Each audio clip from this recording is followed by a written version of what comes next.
ಸ್ವಲ್ಪ ಹಿಂದೆ ಬರಬೇಕು.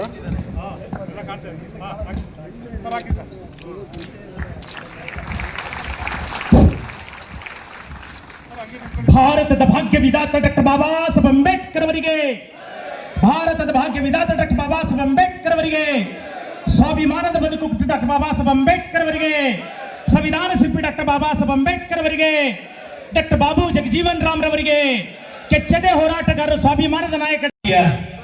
ಸಮೀಕ್ಷೆಯನ್ನ ಯಶಸ್ವಿಗೊಳಿಸಲು ಕೇವಲ ಮಾತನಾಡಿದರೆ ಸಾಲದು, ಸಮುದಾಯದ ಜನರನ್ನ ಜಾಗೃತಿಗೊಳಿಸತಕ್ಕಂತ ಈ ಕಾರ್ಯವನ್ನ ಒಳ ಮೀಸಲಾತಿ ಸಮೀಕ್ಷೆಯ ಆರಂಭವನ್ನ ಇನ್ನೇನು 5ನೇ ತಾರೀಕಿಗೆ.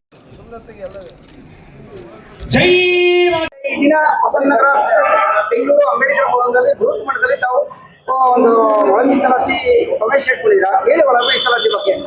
ಈ ಒಂದು ಕರ್ನಾಟಕ ರಾಜ್ಯದಲ್ಲಿ ಪ್ರಮುಖವಾಗಿ ಒಳ ಮೀಸಲಾತಿ ಬೇಕು. ಯಾಕಂದ್ರೆ ಇದುವರೆಗೂ ಕೂಡ ಪ್ರಭಾವಿಗಳು ಈ ಒಂದು ಮೀಸಲಾತಿ ಇಲ್ಲದೇ ಎಲ್ಲ ಅವರೇ ಮಾಡ್ಕೊಳ್ತಾ ಇದ್ರು. ಆದ್ರೆ ಈಗ ಸುಪ್ರೀಂ ಕೋರ್ಟ್ ಆದೇಶದಂತೆ ಇವತ್ತೇನು ಆಂಧ್ರ ಪ್ರದೇಶದಲ್ಲಿ ತೆಲಂಗಾಣ ಸರ್ಕಾರ ಏನು ಒಳ ಮೀಸಲಾತಿ ಜಾರಿ ಮಾಡಿದೆ, ಅದೇ ರೀತಿ ಕರ್ನಾಟಕ ರಾಜ್ಯದಲ್ಲಿ ಕೂಡ ಸನ್ಮಾನ್ಯ ಮುಖ್ಯಮಂತ್ರಿಗಳಾದಂತ ಸಿದ್ದರಾಮಯ್ಯನವರು ಮನಸ್ಸನ್ನ ಕೊಟ್ಟಿದ್ದಾರೆ. ಅಂದ್ರೆ ಜೀವನದಲ್ಲಿ ಏನಾದ್ರೂ ಒಂದು ಮಾಡ್ಬೇಕಾದ್ರೆ ಇಂತಹ ಒಂದು ಒಳ್ಳೆ ಅರಸು ರೀತಿಯಲ್ಲಿ ಒಂದು ಕೆಲಸವನ್ನ ಮಾಡ್ತಾ ಇದ್ದಾರೆ. ಹಾಗಾಗಿ ಒಳ ಮೀಸಲಾತಿ ಜಾರಿ ಆಗ್ಲೇಬೇಕು. ಶೋಷಿತ ವರ್ಗ ಏನಿದೆ, ತಳ ಸಮುದಾಯದ ಜನ ಏನಿದೆ, ಯಾರಿಗೆ ಪಾಲು ಬಂದಿಲ್ಲ ಅವರೆಲ್ಲರೂ ಕೂಡ ಪಾಲುದಾರರಾಗಬೇಕು. ಅವರಿಗೂ ಕೂಡ ಸಾಮಾಜಿಕ ನ್ಯಾಯ ದೊರಕಬೇಕು. ಅವರು ಕೂಡ ಈ ದೇಶದ ಪ್ರಜೆಗಳು, ಅವರು ಸಾಂವಿಧಾನಿಕ ಹಕ್ಕನ್ನ ಪಡಿಬೇಕು ಅನ್ನೋದು ಕೂಡ ಇದೆ. ಈ ಒಳ ಮೀಸಲಾತಿಯ ಮುಖಂಡರ ಒಂದು ಜಾಗೃತಿ ಸಮಾವೇಶ ಬಹಳ ಅಚ್ಚುಕಟ್ಟಾಗಿ ನಡೀತಾ ಇದೆ. ಎಲ್ಲರಿಗೂ ಕೂಡ ಜಾಗೃತಿ ಆಗ್ತಾ ಇದೆ. ನಾವು ನಮ್ಮ ಊರುಗಳಿಗೆ ತೆರಳಿ ಗ್ರಾಮ ಮನೆಗೂ ಕೂಡ ಈ ಒಂದು ವಿಚಾರವನ್ನ ಹೇಳ್ತೀವಿ.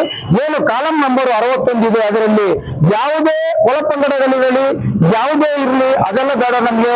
ಟೋಟಲಿ ಮಾದಿಗ, ಅದರ ಉಪಜಾತಿ ಯಾವ್ದಾರು ಇರಲಿ, ನಾವು ಮಾದಿಗ ಅಂತ ಬೆರೆಸ್ಬೇಕಂತ ಇಡೀ ರಾಜ್ಯದ ಜನತೆಯಲ್ಲಿ ನಾನು ನಮ್ಮ ಮಾದಿಗ ಸಮುದಾಯದಲ್ಲಿ ಕೇಳ್ಕೊತ, ನಮ್ಮ ಹೆಸರು ಕೆ ನಂಜಪ್ಪ ಬಸವನಗುಡಿ, ಕರ್ನಾಟಕ ರಾಜ್ಯ ಆದಿ ದ್ರಾವಿಡ ಪೌರ ಕಾರ್ಮಿಕರ ಯುವಕರ ಅಭಿವೃದ್ಧಿ ಮಹಾಸಂಘದ ಗೌರವ ಕಾರ್ಯದರ್ಶಿ ಸರ್.